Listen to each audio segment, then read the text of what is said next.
My fiancée demanded part of my business for her parents. When I refused, she gave me an ultimatum to cancel the wedding. So I ended it first. I'm a 33-year-old male who is proud of what he's accomplished. My technology consulting firm isn't Google or Amazon, but it's my own. I launched it with no outside assistance, no wealthy family, and no magical investments, just myself, my laptop, and far too many restless nights. I made significant sacrifices to make it work, skipping vacations, eating ramen for dinner when I couldn't afford takeout, and saying goodbye to any chance of achieving work-life balance. So, yeah, I'm quite attached to what I've created. About a year ago, I met Jenna, a 29-year-old woman. At first she appeared like the ideal match. She was ambitious, confident, and exuded a magnetic energy that drew others in. She knew how to dress, communicate, and charm a room in ways that I acknowledge I could never do. We started dating, and everything went well for a while. I believed I had finally met someone who understood my hustle. After a year, we were engaged. The proposal was simple. We had a great dinner and a peaceful moment where I asked her to marry me. When she answered yes, I thought I was on cloud nine. Wedding planning was not my strong suit, but Jenna handled it with ease. Venues, clothes, catering. She had everything under control, and I was content to go along with it. I believed I was. We sat at the kitchen table one night, 3 months before the big day. Jenna had her laptop open and was browsing Pinterest for flower arrangements or something. I was partly paying attention, sipping my coffee and pretending to be concerned about the difference between peonies and roses. Then unexpectedly, she whacked me with it. "Babe," she continued in a tone that indicated she wanted something, "we need to talk about my parents." I raised an eyebrow. "Okay, what about them?" She grinned, sweetly and casually. "Don't you think we should do something special to thank them for everything they've done for us?" I blinked. "Didn't we just take them on that weekend trip to Napa? And I bought your dad that expensive watch he wanted. What else are you thinking?" She placed down her laptop and leaned across the table as if she were going to offer an amazing idea. "I was thinking maybe you could give them a stake in your business." For a moment I thought I misheard her. "Wait, what?" "A small stake," she clarified, as if that made any difference. "Just as a gesture of gratitude. They've always wanted to be part of something successful, and this would mean so much to them." I gazed at her, trying to grasp the utter boldness of what she had spoken. "You want me to give your parents a share of my company as a gift?" "Yes," she replied, smiling as if it were a perfectly typical question. "It's a sign of trust and respect.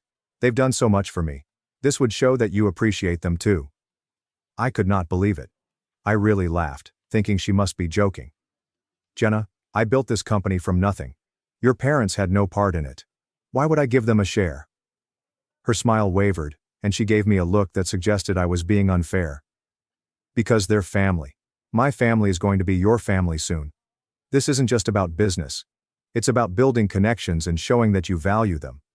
I set down my coffee, instantly awake. "Jenna, I don't think you understand how businesses work.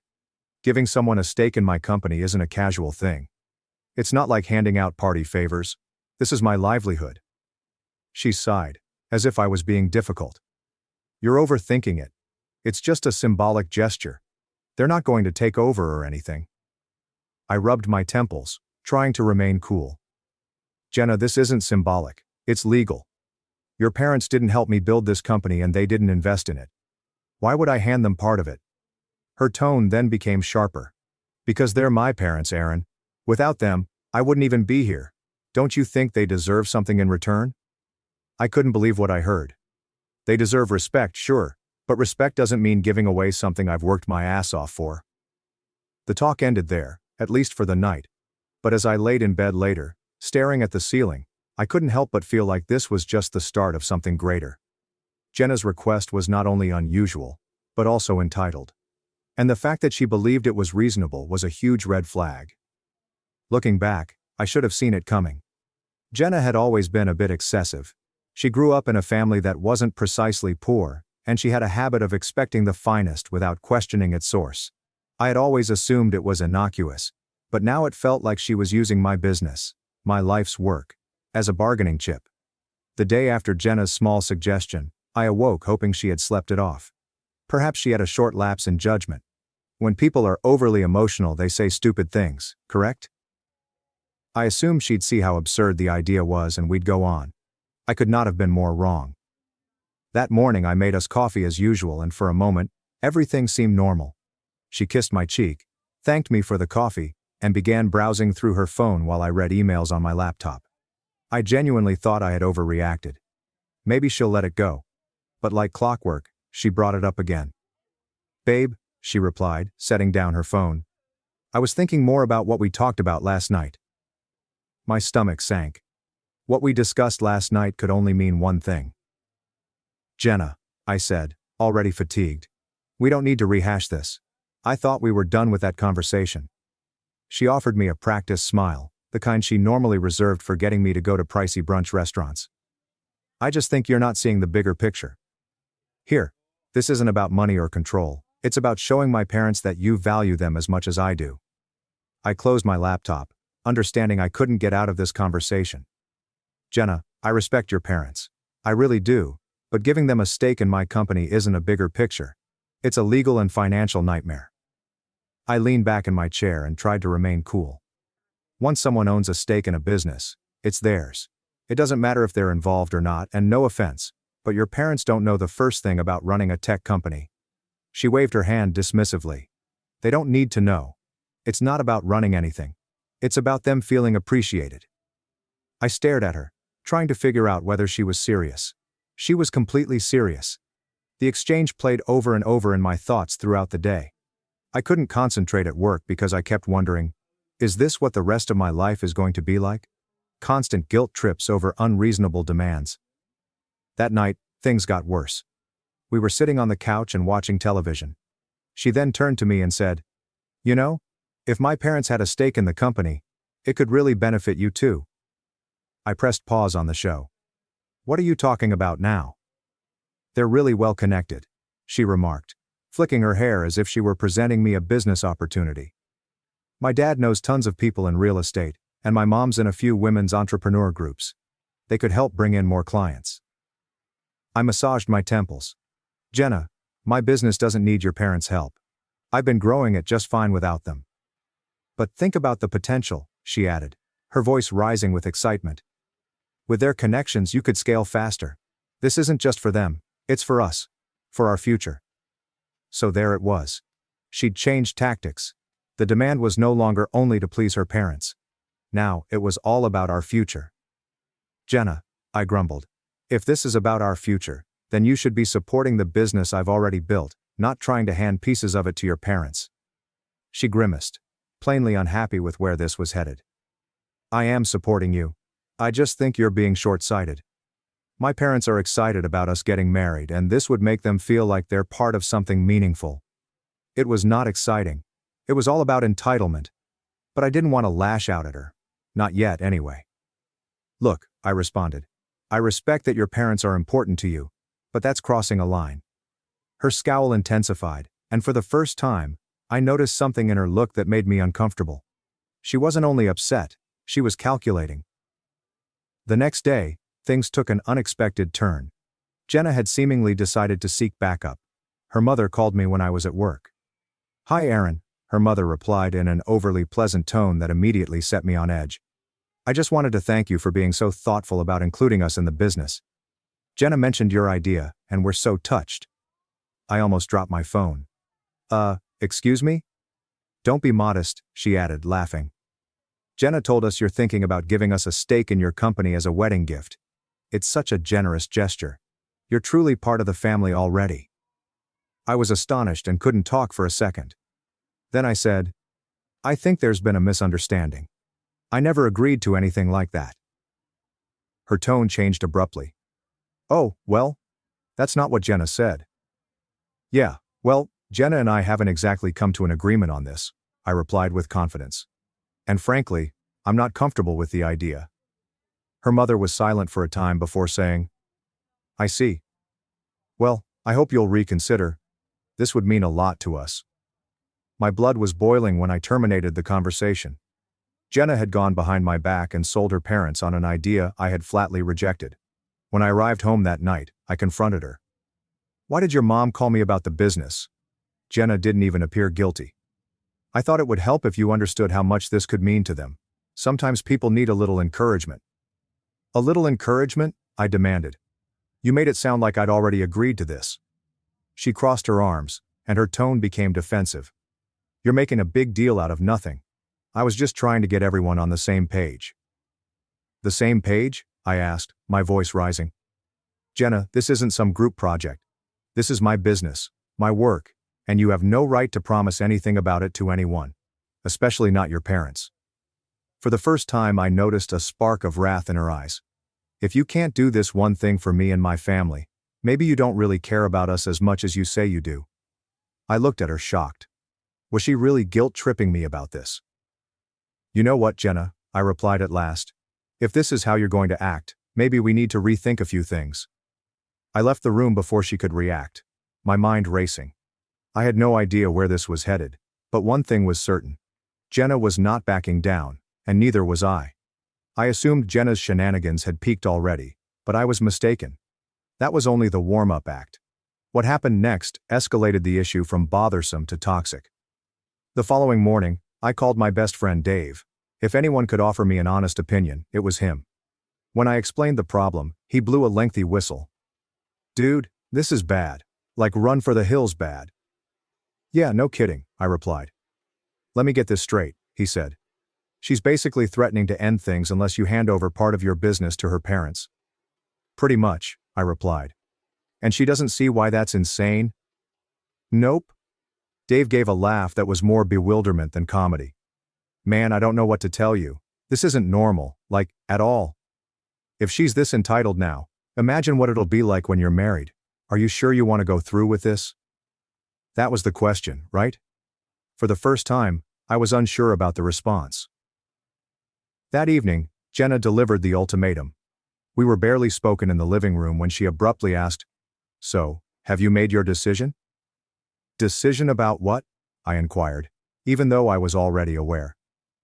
The shares, she replied bluntly. Are you going to do it or not? I looked her dead in the eyes. No, Jenna, I'm not. She leaned back and crossed her arms. Then maybe this relationship isn't going to work. For a time I stared at her, trying to figure out if she was lying. Her expression, however, suggested otherwise. Maybe it's not, I finally said. Her eyes widened as if she didn't expect me to call her out. You're seriously willing to throw everything away over this?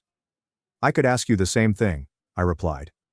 You're the one making unreasonable demands and threatening to walk away when you don't get your way. What kind of foundation is that for a marriage? She didn't respond. Instead, she stood up and left the room.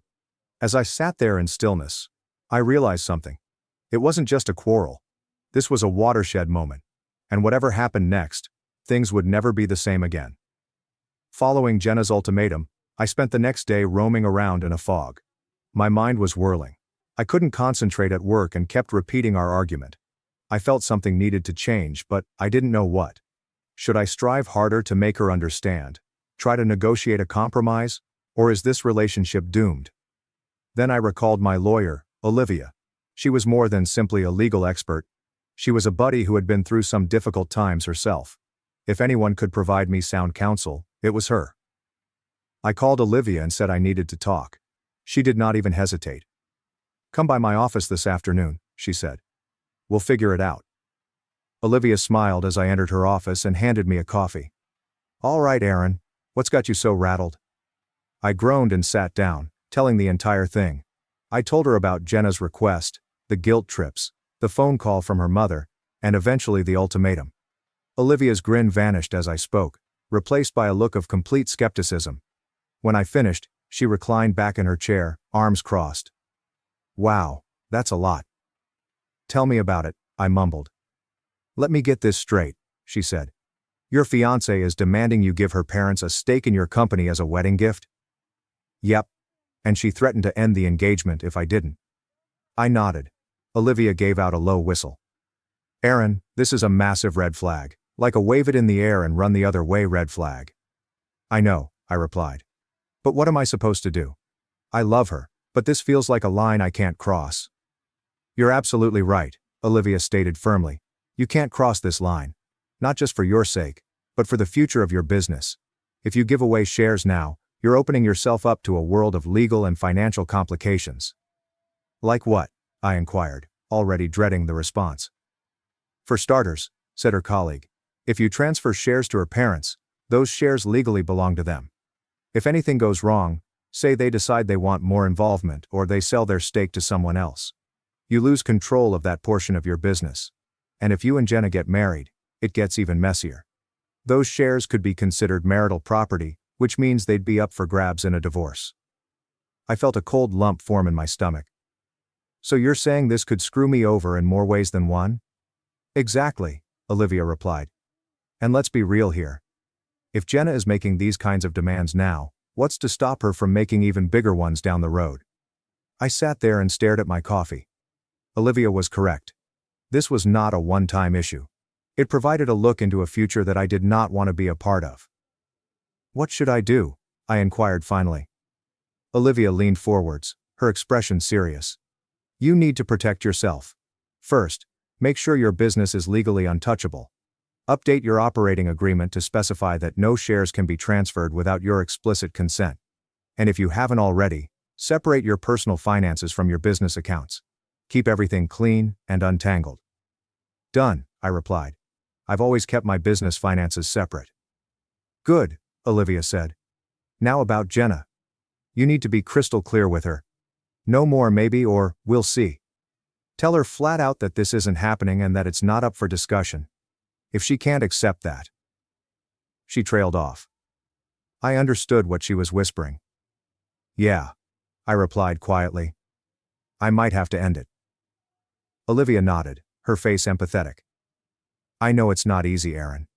But you need to think about what's best for you in the long run. A healthy relationship doesn't involve ultimatums and manipulation. That night I returned home feeling more resolute than I had in days. Olivia's comments rang in my head.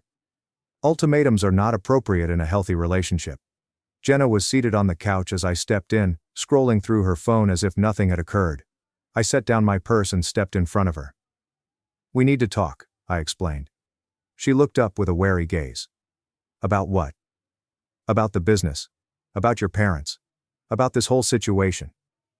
Jenna sighed heavily, as if she was already bored of the conversation. Aaron, we've been over this. I don't know why you're making such a scene out of it. Because it is a big deal, I explained. And I need you to understand that this isn't going to happen. I'm not giving your parents a stake in my company, and that's final. Her eyes narrowed. So that's it?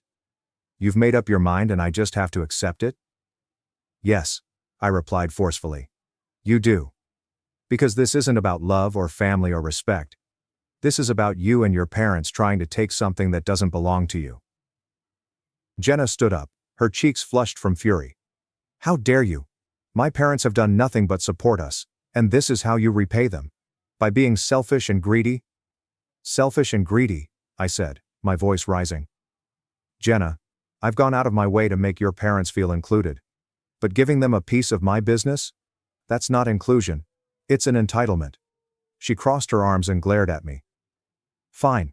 If you're so determined to be selfish, maybe we shouldn't be getting married. The words hung in the air like a challenge, but I did not take the bait.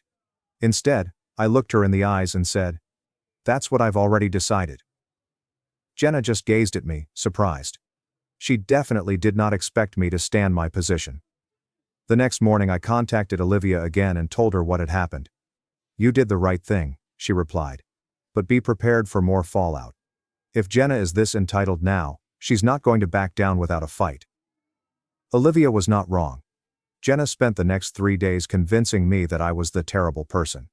She accuses me of being cold, unloving, and ungrateful. She even tried to get several of our mutual acquaintances to support her, but happily, the majority of them saw through her bullshit. By the end of the week, I knew one thing for certain. This relationship was not salvageable. Jenna had revealed her true self to me, and I couldn't unsee it. By the time Jenna and I sat down to talk again, I had had enough of acting nice. I'd experienced every emotion, confusion, frustration, and disappointment, and had now reached my breaking point. She expected me to cave. She believed that her guilt trips, manipulation and threats would wear me down. But she miscalculated one thing. I'm not the type of person who succumbs to ultimatums. The evening began innocently enough. Jenna had been unusually silent all day, which raised my suspicions.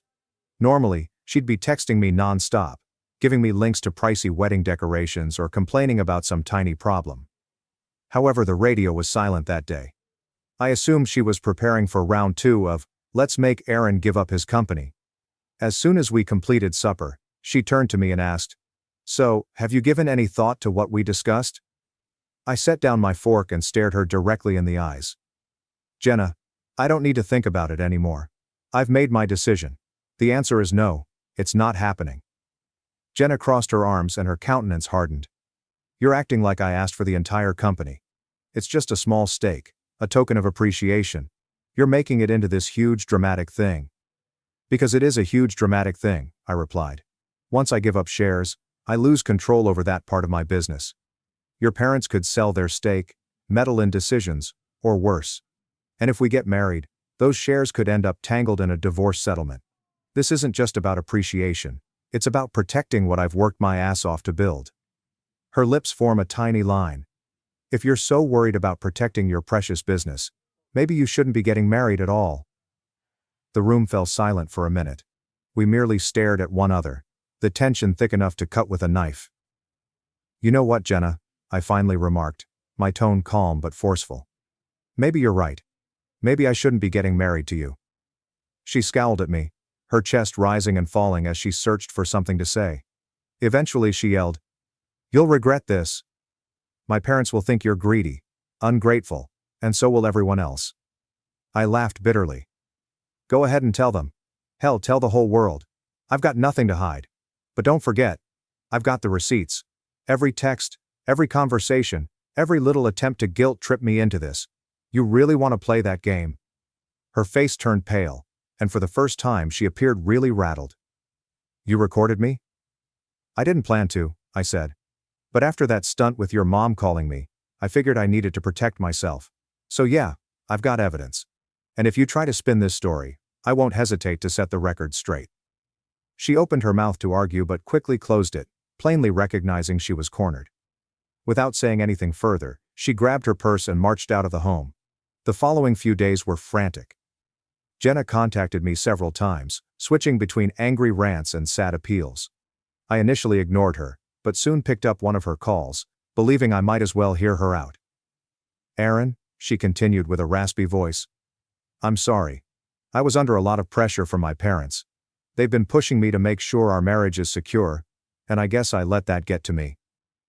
"That's not an excuse, Jenna," I stated honestly. "You didn't just let your parents pressure you, you tried to pressure me. You didn't care how it made me feel, and you didn't stop to think about the consequences." "I know," she replied, sniffling. "But I didn't mean to hurt you. I love you. I just wanted to make my family happy." "If you loved me," I continued with a deep voice, "you wouldn't have tried to manipulate me into doing something that goes against everything I've worked for. Love isn't about making someone sacrifice their dreams to appease your parents." She started crying again, but I didn't stop to listen. I hung up and blocked her phone. In the days that followed, Jenna tried every strategy she could think of. She called my parents, friends, and even a couple of my business acquaintances, attempting to portray me as the villain. Jenna's parents were responsible for the initial wave of consequences. They were, unsurprisingly, unhappy. I had blocked Jenna on my phone, but her parents were able to get through. The first call came from her mother, who I swear could have been a politician with the way she spun things. "Hi Aaron," she said in an extremely charming tone. "I just wanted to touch base and clear up any misunderstandings. I'm sure Jenna didn't mean to upset you." I didn't even attempt to play along. "There's no misunderstanding, Mrs. Carter. Jenna tried to pressure me into giving you and your husband a stake in my business, and when I said no, she threatened to end the engagement. That's pretty clear." There was a moment of silence. Then she replied, "Well, maybe she just didn't explain it properly. You know how passionate she can get. She only wanted to include us because we care so much about her future, and yours." I nearly laughed. "Mrs. Carter, with all due respect, this isn't about passion or care. I'm not giving away something I built from the ground up. And I'm not going to let anyone bully me into it." Her tone changed, turning colder. "Aaron, I think you're being very short-sighted. Family is about compromise. If you can't understand that, Maybe Jenna was right to reconsider this relationship. Maybe she was, I responded calmly. Goodbye, Mrs. Carter. I hung up before she could react and promptly blocked her phone. The second wave came from common pals. Jenna wasted no time in telling anyone who would listen about her version of events. According to her, I was a control freak who did not respect family and refused to share the prosperity I allegedly owed others. It didn't take long for some of those friends to contact me, wanting to hear my side of the story. One buddy, Emily, texted me. Hey Aaron. I heard some things from Jenna, and I just want to understand what's going on. Did you really call off the engagement because she wanted to involve her parents in your business? I sighed and decided to end this. I texted back. Emily, here's the short version. Jenna demanded I give her parents a stake in my company as a wedding gift. When I refused, she threatened to end the engagement. I wasn't about to be manipulated like that, so I walked away. I have proof if you want to see it. To her credit, Emily responded swiftly. Wow, that's not the version I heard. Thanks for explaining. I'm sorry you're dealing with this. That was the common tendency among most people. They'd contact me after hearing Jenna's warped story, but after I presented my side, and maybe a screenshot or two, they understood the reality. A few folks remained neutral, which was fine by me, but the majority were encouraging. And Jenna? She was losing allies quickly. Jenna made up the third wave. After her attempts to mobilize support failed, she changed tactics. Suddenly I was receiving emails and voicemails filled with apologies and sob tales. Aaron, I'm so sorry, one message began, her voice shaking as if she were about to cry. I let my parents get into my head and I pushed you too far. Please, can we just talk? I love you and I don't want to lose you. I deleted the voicemail without responding. Love. Was she attempting to trick me into giving up a share of my company? If this was love, I didn't want any part of it. Another email arrived a few days later, this time more desperate. Aaron, please. I made a mistake. I was under so much pressure, and I wasn't thinking straight.